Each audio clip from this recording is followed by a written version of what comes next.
Neemias, nós vamos ler no capítulo 1, do verso 1 ao 11. O texto que nos diz assim: No mês de Quisleu, no 20º ano, enquanto eu estava na cidade de Suzã, Anani, um dos meus irmãos, veio de Judá com alguns outros homens, e eu lhes perguntei acerca dos judeus que restaram, os sobreviventes do cativeiro, e também sobre Jerusalém. E eles me responderam: aqueles que sobreviveram ao cativeiro e estão lá na província, passam por grande sofrimento e humilhação. O muro de Jerusalém foi derrubado, e as suas portas foram destruídas pelo fogo. Quando ouvi estas palavras, sentei-me e chorei. Passei dias lamentando-me, jejuando e orando ao Deus dos céus. E então eu disse: Senhor, Deus dos céus, grande e temível, fiel à aliança e misericordioso com os que te amam e obedecem aos teus mandamentos, que os teus ouvidos estejam atentos e os teus olhos estejam abertos para a oração que o teu servo está fazendo diante de ti, dia e noite, em favor dos teus servos, o povo de Israel. Confesso os pecados que nós, os israelitas, temos cometido contra ti. Sim, eu e o meu povo temos pecado. Agimos de forma corrupta e vergonhosa contra ti. Não temos obedecido aos mandamentos, aos decretos e às leis que deste ao teu servo Moisés. Lembra-te agora do que disseste a Moisés, teu servo: se vocês forem fiéis, eu os espalharei entre as nações, mas se voltarem para mim, obedecerem os meus mandamentos e os puserem em prática, mesmo que vocês estejam espalhados pelos lugares mais distantes debaixo do céu, de lá eu os reunirei e os trarei para o lugar que escolhi para estabelecer o meu nome. Estes são os teus servos, o teu povo. Tu os resgataste com o teu grande poder e com o teu braço forte. Senhor, que os teus ouvidos estejam atentos à oração deste teu servo e à oração dos teus servos que têm prazer em temer o teu nome. Faze com que hoje este teu servo seja bem sucedido, concedendo-lhe a benevolência deste homem. Amém? Queridos, nós estamos diante de um início de uma história contada por Neemias e que na verdade fala daquilo que Deus tocou no seu coração. Ele registrou em seu diário pessoal. E aqui nós lemos a oração que ele fez a Deus. Nós vemos o seu comportamento diante da notícia que chegou aos seus ouvidos. E a reação como Neemias, a forma como Neemias reagiu, a reação que ele teve, na verdade nos ensina muitas coisas práticas que nós hoje precisamos absorver. Muitas vezes as notícias chegam aos nossos ouvidos. Muitas vezes nós somos pegos de surpresa, como Neemias foi. Muitas vezes o que nós ouvimos não é aquilo que nós gostaríamos de ouvir. Muitas vezes as notícias não são tão boas assim. Mas a maneira como nós vamos reagir é o que vai determinar o fim da história. Se seremos bem-sucedidos ou não. Neemias se sensibilizou quando a notícia que chegou aos seus ouvidos foi que os seus irmãos, os seus compatriotas que ficaram em Judá, estavam passando por sofrimento, estavam passando necessidade e humilhação. Ele estava no palácio do rei da Pérsia, o rei Artaxerxes. Nós estamos num período que remonta a história do exílio que teve na Babilônia, no qual o povo de Israel, o povo de Judá ficou 70 anos ali, e que depois, com o Império Medo-Persa, através do rei Sírio, do rei Dario e agora o rei Artaxerxes, foram acontecendo uma série de liberação do povo de volta para a cidade de Jerusalém, a terra de Judá. Então, Neemias, quando ouve essa notícia, ele fica sabendo que, embora muitos dos seus compatriotas que voltaram do exílio foram para Jerusalém, não foram capazes de reerguer as suas vidas. Estavam passando por necessidades básicas, sofrendo, passando por humilhação. E uma das coisas que ele ficou sabendo e que chocou foi o fato de que os muros da cidade de Jerusalém, que representavam a sua proteção, a sua segurança, ainda não tinham sido reerguidos. Desde o período em que Nabucodonosor, então isso faz mais de 70 anos, desde o período de Nabucodonosor, quando ele invadiu Jerusalém e derrubou os muros, ali o povo não conseguiu reerguer. As suas famílias estavam passando por momentos de dificuldade, porque muitos foram separados dos seus pais, muitos morreram, e então nós vemos um caos familiar. E tudo isso tocou o coração de Neemias. Ele perguntou pelos seus irmãos. Os judeus olhavam para os seus compatriotas de uma forma muito mais amigável, muito mais sensível do que talvez nós olhamos hoje para os nossos irmãos brasileiros. Nós temos que entender o texto dentro de um contexto social e cultural. Neemias então se sensibiliza, mesmo estando no palácio, sendo copeiro do rei, gozando do respeito, do status, de todo o conforto que ele tinha ali, ele se coloca a orar, ele jejua, ele lamenta, diz o texto que ele ficou lamentando por dias, ele ficou sofrendo com o sofrimento dos outros.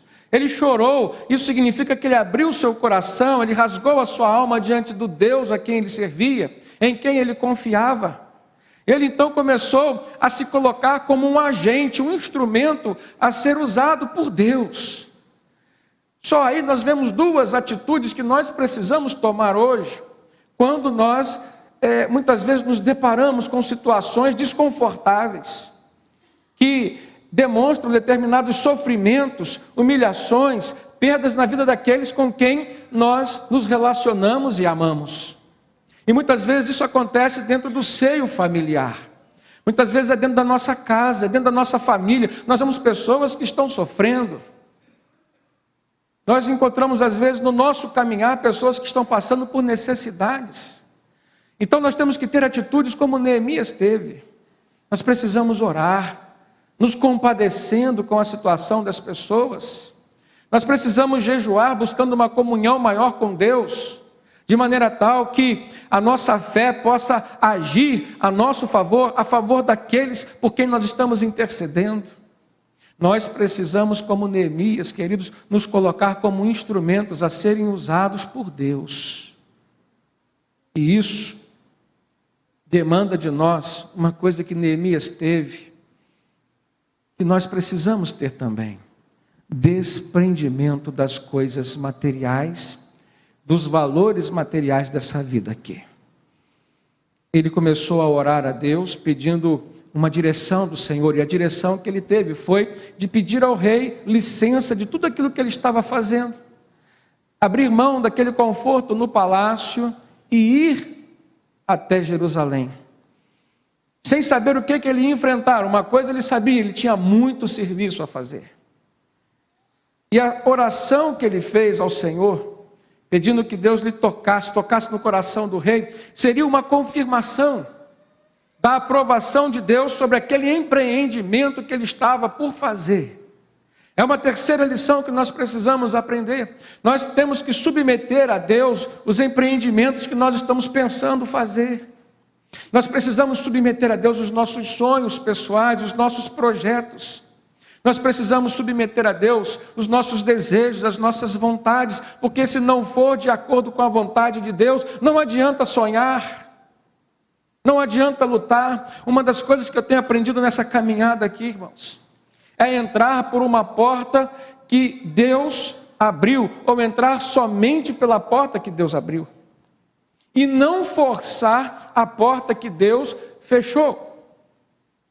Normalmente, quando nós entramos por uma porta que Deus não abriu, o fim não será o melhor. O que nós esperamos, o que nós projetamos, planejamos alcançar, normalmente nós não alcançaremos. E ainda teremos que enfrentar dificuldades nessa caminhada. Quando nós forçamos uma porta que Deus fechou, da mesma maneira nós vamos enfrentar dificuldades. E muitas vezes nós não vamos chegar a lugar nenhum.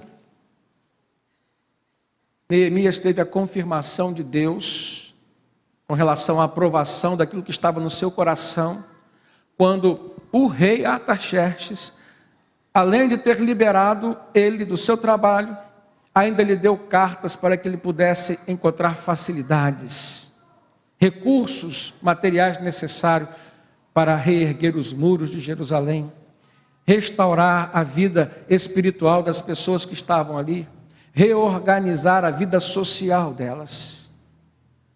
Muitas vezes, irmãos, nós temos percebido o cenário, ou um tipo de cenário semelhante, dentro da nossa casa, no nosso ambiente de trabalho. Diga-se de passagem, os ambientes de trabalho hoje têm sido palco de grandes crises, e quando a crise financeira chega, parece que ela vem trazendo consigo grandes outras crises dos relacionamentos, a competitividade aumenta, parece que aflora no coração das pessoas o instinto de sobrevivência, que na verdade faz com que elas façam tudo a despeito dos seus valores.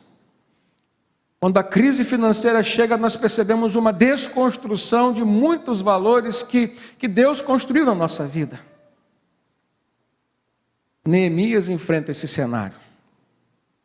E quando ele chega em Jerusalém, ele faz ali uma inspeção, ele vê as coisas como estavam, e ele chega à conclusão que tinha muito serviço a fazer. Eu tiro como lição, irmãos, para a nossa vida, nessa passagem de Neemias, que todas as vezes que nós ouvimos a voz de Deus, nos sensibilizamos diante daquilo que Ele falou, ou que Ele tem falado ao nosso coração, e tomamos uma atitude, uma decisão de obedecer, nós sempre enfrentaremos oposição. Preste atenção nisso. Deus não nos prometeu que a nossa vida seria um mar de rosas, nem muito menos um parque de diversões, mas Ele prometeu que estaria conosco, independente das nossas aflições, independente das tribulações, que aliás Jesus fez questão de dizer que nesse mundo nós teríamos e que as enfrentaríamos. Quando um homem, quando uma mulher de Deus se despertam para fazer a vontade de Deus, para lutar por uma causa que é de Deus, por exemplo, sua família, eles sempre enfrentarão oposição. E aí então se trava uma batalha, que nós precisamos olhar com os olhos espirituais. Quando o apóstolo Paulo diz que a nossa luta não é contra a carne, nem contra o sangue, mas sim contra principados e potestades, ou seja, contra governos e autoridades espirituais desse mundo tenebroso, Paulo está dizendo que nós não estamos lutando contra pessoas, nem contra seres humanos. E ele está nos alertando para essa luta, para essa batalha espiritual que se trava, cujos olhos humanos não conseguem ver, mas que o Espírito Santo tem poder de trazer discernimento a nós. Essa sensibilidade que Neemias teve em ouvir a voz de Deus, já era um sinal de que ele era um homem que tinha sintonia com o Espírito Santo. Daí então nós percebemos que, se queremos ter sintonia com o Espírito Santo, precisamos desenvolver uma vida de oração como Neemias desenvolvia.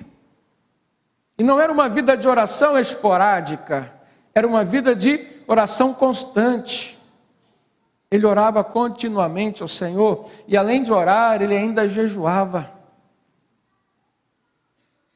E no momento em que ele teve uma oportunidade que era aquela, para pedir e ouvir uma resposta do rei, ele fez uma oração pequenininha. Mas foi a oração mais eficaz, ou uma das orações mais eficazes que a Bíblia traz registros. E ele teve êxito naquela oração. Mas pelo lastro espiritual que ele deixou para trás, que ele mantinha na sua vida, relacionando-se com o seu Deus. Irmãos, muitas oportunidades que nos são dadas, talvez não voltem a nós nunca mais. E às vezes nós não vamos ter tempo, diante dessas oportunidades, de acertarmos a nossa vida com Deus, de cultivarmos um momento maior de oração, de fazermos um jejum, de podermos aumentar a nossa comunhão com Deus. Talvez o tempo que nós vamos ter é o mesmo que Neemias teve diante do rei Artaxerxes. O diferencial era a vida de oração que ele já tinha, o que ele já vinha tendo com Deus, e que nós precisamos ter. Talvez amanhã, talvez um outro dia nós possamos ser pegos de surpresa. E o tempo não nos será suficiente para construirmos ou reconstruirmos uma vida de intimidade com Deus. É por isso que o tempo é hoje, é agora. Nós precisamos abraçar aquilo que Deus está nos dando enquanto chance de estabelecermos uma vida de comunhão plena com Ele, por meio da oração, por meio da intimidade, por meio do compartilhar. Eu vejo que ele sabia compartilhar sua dor, ele sabia compartilhar as suas angústias com Deus, porque ele era um homem que orava. Então, quando ele se predispôs a obedecer ao Senhor, e chegar até Jerusalém, ali começar a reerguer os muros, trabalhar na vida daquelas famílias, tratando, curando espiritualmente. Então ele começa a enfrentar oposição, como qualquer um de nós hoje vamos enfrentar. A grande realidade é que Satanás não quer ver você e sua família crescerem espiritualmente. Satanás não quer ver harmonia, não quer ver alegria dentro do seu lar, dentro da sua casa. Satanás não quer ver você se levantando para reconstruir, muitas vezes, um relacionamento que se perdeu ao longo do tempo. Muito menos investir na vida espiritual dos seus filhos. Promover ambientes de culto dentro da sua casa. Satanás não quer, e ele vai levantar opositores, como ele fez com Neemias. Ele chegou em Jerusalém, ele fez uma inspeção na cidade, ele viu qual era a sua situação. Preste atenção. Ele tinha ouvido lá atrás, quando ele ainda estava na Babilônia, no Império Medo-Persa, na capital chamada Suzã. E quando ele chegou em Jerusalém, ele fez questão de ver. Nós também precisamos testificar as coisas que na verdade estão acontecendo ao nosso redor, dentro da nossa vida. Nós temos que comprovar se o Espírito Santo tem falado conosco. Nós temos que ir lá buscar, nós temos que investigar, nós temos que ver.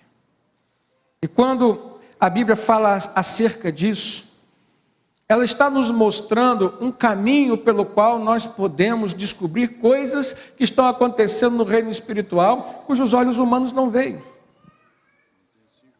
O profeta Jeremias ouviu da parte de Deus o seguinte: clame a mim e eu responder-te-ei e anunciar-te-ei coisas grandes e ocultas que não sabes. Mas antes ele disse: clama a mim. Então, quando nós clamamos ao Senhor em oração, coisas ocultas são reveladas. Então Neemias foi em busca daquilo, descobrir o real quadro da situação que Jerusalém se encontrava. E quando ele viu um quadro de destruição, de devastação, ele chamou os nobres daquela cidade, os magistrados, toda a liderança de Judá. E olha no capítulo 2, do livro de Neemias, no versículo 17. Chama os nobres, os magistrados e disse: vocês estão vendo a situação terrível em que estamos? Jerusalém está em ruínas e as suas portas foram destruídas pelo fogo. Venham, vamos reconstruir o muro de Jerusalém, para que não fiquemos mais nessa situação humilhante. Não vamos olhar com olhos materiais para a reconstrução do muro de Jerusalém. Muro significa proteção, significa segurança. Olhe com olhos espirituais e enxergue a sua vida, a sua família, seu casamento, seus filhos. E muitas vezes nós vamos perceber que estamos precisando reestruturar, reerguer essa proteção que vem de Deus sobre nós, sobre aquilo que temos, sobre a nossa família. É sobre essa visão que nós precisamos olhar para a experiência que Neemias teve. Quando ele chamou aqueles nobres, os magistrados. Na verdade, irmãos, ele teve que usar uma estratégia para motivar aqueles homens a partirem para a obra. Porque se eles já estavam ali há tanto tempo e não tinham feito, alguma coisa trouxe uma acomodação a todos eles que estavam ali. E isso é uma realidade também que nós presenciamos hoje. Às vezes nós encontramos pessoas, famílias que estão presas dentro de um marasmo espiritual, mas elas muitas vezes que aprisionam estas pessoas, elas não se desenvolvem espiritualmente, não se desenvolvem numa vida de alegria, de harmonia, estão sempre debaixo de algum tipo de problema, algum tipo de opressão, porque na verdade se acomodaram. Neemias tinha o primeiro grande desafio ali: trazer motivação aos líderes daquela cidade. Nós precisamos enfrentar os problemas dentro da nossa casa, irmãos, mas precisamos trazer motivação aos corações de todos que estão ali. Precisamos chamar os nossos cônjuges para uma conversa, para uma oração em conjunto. Precisamos reunir os nossos filhos, compartilhar os nossos problemas, contar com a oração de todos. Muitas vezes nós precisamos fazer o que Neemias fez. Ele deu um testemunho pessoal que motivou aquelas pessoas a participarem daquela obra. Talvez seja a partir de você, do seu testemunho pessoal, que Deus vai começar a fazer uma grande obra de restauração na vida da sua família. E ele então contou para os magistrados tudo aquilo que tinha acontecido, como Deus tinha sido bondoso para com ele, aquilo que o rei tinha dito para ele quando resposta. E a partir daí o verso 18 diz que só depois que ele deu o seu testemunho pessoal, que aqueles magistrados, os nobres da cidade, então resolveram começar a reconstrução. E diz o texto que eles se encorajaram para aquele bom projeto. Mas tão logo a obra começou, irmãos, os opositores já se levantaram, atacaram, começaram a atrapalhar e tentaram impedir o bom andamento da obra de Deus. Não pense agora também numa obra física, mas pense numa obra que Deus quer fazer dentro da sua vida, da sua família. Como que você vai enfrentar as dificuldades e as oposições que Satanás estará pronto a liberar contra você? Olha no verso 19 do capítulo 2, o que ele diz: quando, porém, Sambalate, o horonita, Tobias, o oficial amonita, e Gesem, o árabe, souberam disso, eles zombaram de nós, diz Neemias, desprezaram-nos e perguntaram: o que é isso que vocês estão fazendo? Estão se rebelando contra o rei? Aqui, Neemias abre o seu coração e ele fala de 3 tipos de ataque que ele recebeu: a zombaria, o desprezo e a calúnia. Irmãos, eu quero trazer isso para os nossos dias. Eu vejo que Satanás continua usando estratégias assim. Eu me lembro uma vez que eu trouxe um amigo para o culto, ele ainda não era um cristão convertido, e estava vindo, frequentando, gostando, estava vendo transformações na sua vida. E num determinado dia ele parou o carro ali em frente à padaria, e quando ele pegou a sua Bíblia e começou a atravessar a rua, foi justamente a hora que um carro com seus amigos, companheiros de bar, o viram e começaram a zombar dele. Estratégia do tempo de Neemias é a mesma que Satanás usa até os dias de hoje. E aquele homem então se esfriou, ficou com vergonha. E muitas vezes o que Satanás faz, irmãos, é nos acusar. E a zombaria vem de diversas maneiras. Você diz, mas você estava hoje com a gente bebendo, agora o que você está fazendo à noite na igreja?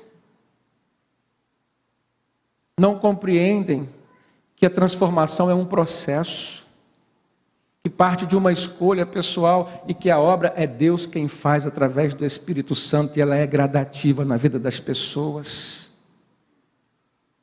Mas quando nós cedemos a um tipo de zombaria como esse, nós perdemos, desanimamos. E é isso que Satanás faz. Levanta Sambalates, Tobias, Gesens, para protagonizar esse papel de opositores, quando nós nos levantamos e nos dispomos a fazer uma grande obra de restauração na nossa vida. Neemias abre o seu coração e ele fala do desprezo. Quantas vezes o desprezo é a arma que Satanás usa para nos atrapalhar nessa caminhada aqui. Às vezes nós fazemos bem a tantas pessoas, nós estamos ali preocupados em dar o melhor que temos. E é justamente para essas pessoas a quem nós nos aplicamos tanto. Delas, nós recebemos uma atitude, um sentimento, uma expressão de desprezo. E às vezes a nossa reação é desanimar. Mas Neemias abre o seu coração falando da zombaria, do desprezo, mas ele fala também da calúnia. Começaram a dizer que ele estava ali desobedecendo o rei, se rebelando contra o rei quando ele começou a reconstruir os muros. E aí eu entendo, irmãos, que nós precisamos caminhar com Deus, no caminho que é de Deus, mas seguros em cima de uma verdade. Se Neemias não tivesse convicção de que ele estava ali com a autorização do rei, ele teria fugido, ele teria desistido. Então, a vida dele estava calcada e fundamentada sobre uma verdade. Poderiam falar o que fosse a respeito dele, mas o que valia era a verdade. E o que sempre vai valer na nossa vida é a verdade. A verdade nos liberta, a verdade nos fundamenta, a verdade nos traz segurança. E Neemias pôde vencer os seus inimigos, as estratégias dos seus inimigos, porque ele era um homem que fundamentava as suas ações sobre a verdade. Nós precisamos ser assim. Jesus disse, conhecereis a verdade vos libertará. Jesus disse, eu sou o caminho, a verdade e a vida. A verdade é algo importante, é fundamental.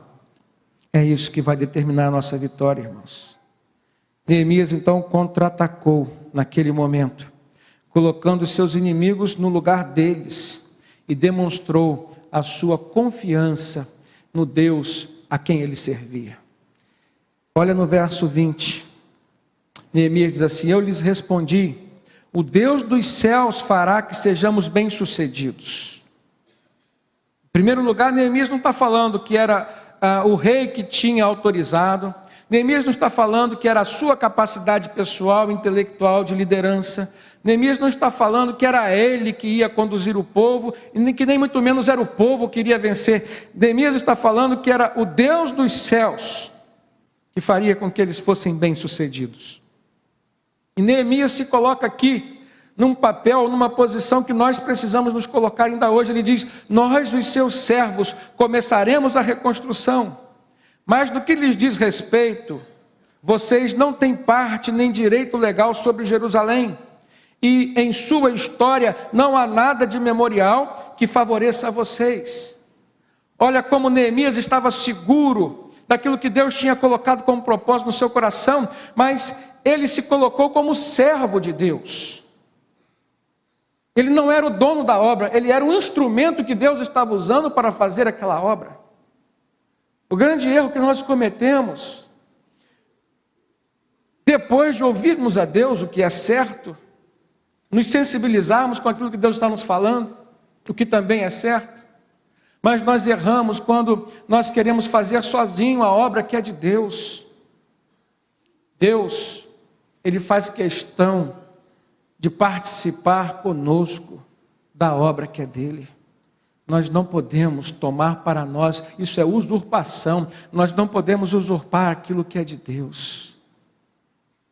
Preste atenção no que isso se aplica a você. Deus te deu filhos, a Bíblia diz que os filhos são herança do Senhor. Mas os grandes homens, as grandes famílias, tiveram uma atitude de consagrar os seus filhos a Deus. Nós vemos o exemplo do que Ana fez com Samuel.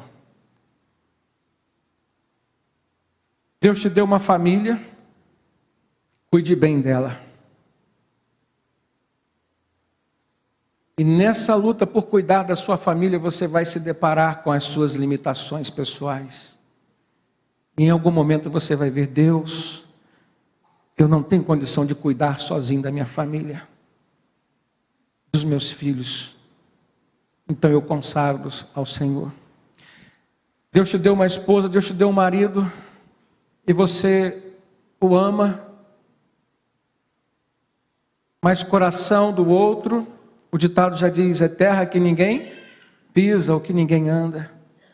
E em algum momento do seu relacionamento, e nós conhecemos relacionamentos que duraram 20, 30 anos ou até mais, mas em alguma circunstância, em algum momento da vida, alguém mudou de pensamento. Ninguém está imune a isso, preste atenção. Certa vez eu estava conversando com um amigo, e ele abriu seu coração para mim e falou assim: pastor, a minha vida hoje é a minha família.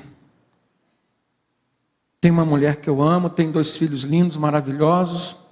Eu não tenho mais relacionamento com ninguém. Sou uma pessoa de poucos amigos, de pouquíssimos amigos.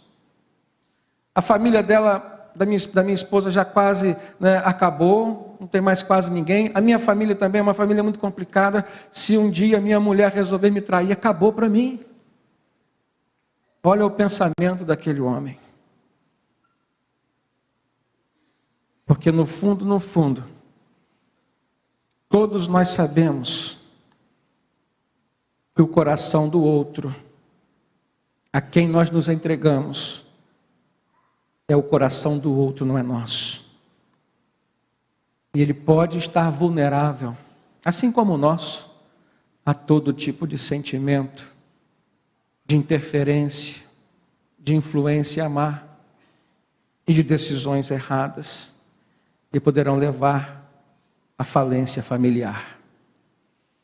Então, em algum momento você vai dizer: Senhor, eu te consagro o meu casamento, porque eu sozinho não tenho condição de cuidar do coração da minha esposa, eu sozinho não tenho condição de cuidar do coração do meu marido. É verdade ou não é? Então, para o seu casamento, para a sua família, você depende de Deus. Muitas pessoas hoje têm suas profissões, e diante dessa crise financeira, a gente vê trabalhadores que estavam há 20 anos na empresa, gozando de uma certa estabilidade, de repente recebem a notícia de um aviso prévio. Então nós aprendemos que temos que entregar a Deus o nosso trabalho. Empresários hoje estão passando por momentos de falência. Gente que tinha uma segurança, um nome, gente que tinha uma estabilidade financeira, um patrimônio, hoje já está passando por dificuldades, estão perdendo tudo que tem. Então eles aprendem nessa hora, só Deus. É preciso então entregar a Deus até mesmo aquilo que nós temos. Não só o que somos, mas aquilo que nós temos. Porque é Deus quem nos dá a vitória, irmãos, amém? É Deus quem nos dá a vitória. E foi isso que Neemias falou: o Deus dos céus fará que sejamos bem-sucedidos. Nós, os seus servos. Então ele se coloca humildemente como um instrumento usado por Deus. Nós vamos recomeçar essa reconstrução. Agora, o que diz respeito a vocês, que são os nossos inimigos, que estão querendo nos atrapalhar, vocês não têm parte nessa obra. Quem são vocês? O que vocês já fizeram para Deus? Nada. Então vocês não têm parte nem memorial nessa obra. Eu tiro como lição, irmãos, que se existe uma obra para nós fazermos, nós temos que enfrentar, temos que abraçar e temos que dar o melhor de nós. Se a reconstrução do muro de Jerusalém significava segurança e proteção, então nenhuma brecha poderia ser deixada aberta. Preste atenção nisso.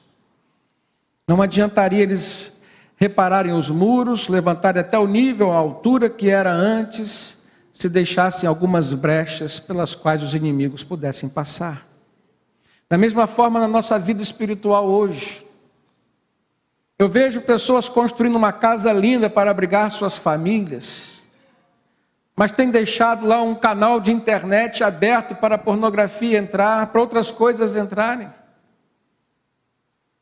Eu vejo pais investindo na educação dos seus filhos, pagando escolas particulares das mais caras, mas não têm lutado para trazer os seus filhos na escola bíblica dominical, para ensinar aquilo que é básico e que é fundamental, que são os preceitos de Deus.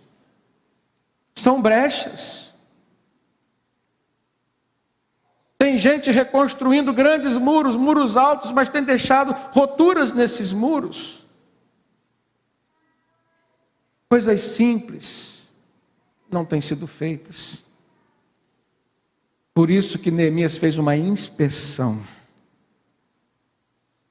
Nós precisamos olhar para a nossa vida e fazermos essa inspeção que Neemias fez. Ele diz assim: quando porém Sanbalate, Tobias, os árabes, os amonitas e os homens de Asdod souberam que os reparos dos muros de Jerusalém tinham avançado e que as brechas estavam sendo fechadas, então eles ficaram furiosos. É lógico, irmãos, Satanás não quer que a sua família, que a sua vida venha progredir, venha prosperar, então ele vai ficar furioso, ele vai fazer de tudo para que você perca a motivação, para que você perca as esperanças, para que você saia dos trilhos. Então bastava ele desanimar os trabalhadores, que algumas brechas ficariam por serem terminadas, e seriam por aquelas brechas que os inimigos entrariam. Então no verso 8 ele diz: todos juntos planejaram atacar Jerusalém e causar confusão ali.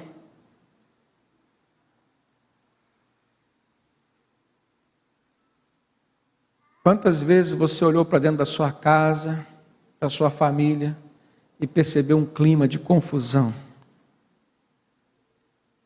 Ou quantas vezes alguma família a quem você tem acesso, ou que tem acesso a você, um dia te pediu socorro, pediu oração, porque eles estavam em pé de guerra. Normalmente o casal não se relacionava mais, não entrava num acordo, ou eram filhos que muitas vezes se perderam nas drogas e que faziam do seu lar um ambiente de completa desarmonia.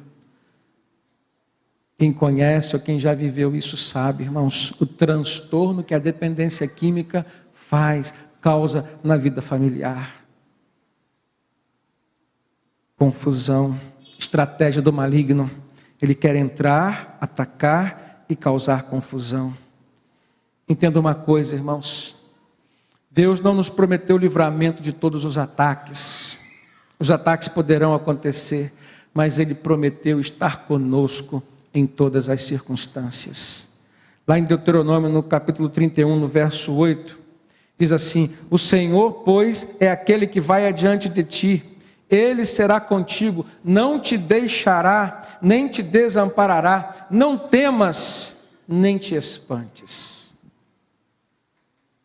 O inimigo vem, mas nem por isso eu vou ter medo. A palavra de Deus nos diz que maior é aquele que está em nós do que aquele que está no mundo. Nós temos aqui um Deus que promete não nos desamparar. Então por que nós vamos temer? Então não vamos parar a obra que Deus começou a fazer através de nós. Eu vejo na vida de Josué, um líder que se preocupou com sua família, no momento em que ele tomou uma decisão: eu e a minha casa serviremos ao Senhor.